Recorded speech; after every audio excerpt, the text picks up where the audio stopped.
السلام عليكم الخوت. والله فرحت بهاد الناس اللي جاو لعندي، مرحبا بهم مرحبا بهم بزاف بزاف بزاف. والله حتى كنت كنشوفهم غير في التليفون كنت كنقول ما نعرف. والله ما كتشوف بنادم غير في التليفون راه كتقول ما نعرف. والله دابا ملي شفتهم وجاو لعندي وكبروا بيا مساكن وقبلوا عليا، والله يعطيهم صحيحتهم. والله العظيم الله يحفظكم. اسماعيل برافو على اسماعيل.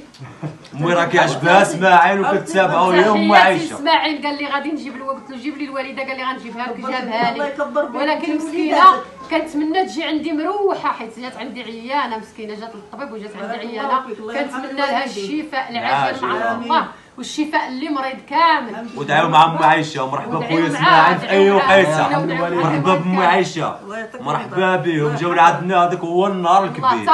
اليوم عندنا عيد كيف ما كتباسوا بينا الله يجعل ربي يكبر فينا الله يسهل عليكم. هذا كاين هذا انت تهلا في الوالده. يا خويا اسماعيل تهلا لك ام عايشه يا خويا عزيز في الجميع. ودعاو لي مع ام عايشه بالشفاء، وتهلاو لي في خاي اسماعيل.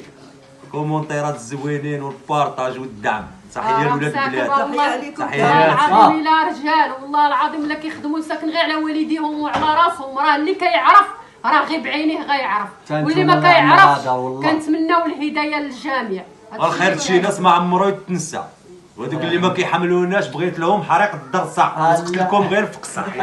تحياتي الناس اللي كيحبونا كاملين في جميع انحاء العالم، واللي ما كيبغيناش حنا كنبغيوه هما الله يهديهم. عطيهم اسماعيل شي كريم. تحياتي للناس اللي كيحبونا كاملين، وكما كتحبوني حتى انا كنحبكم، وكيف ما كتحبوا هاد الشريفه وهذا الاخ هذا العزيز. الله يكبر بكم، الله يجعل ربي يسهل عليكم سنتين. الله يحفظكم. والله يعطي لاي واحد على قد قلبه يا ربي. امين امين امين امين يا رب.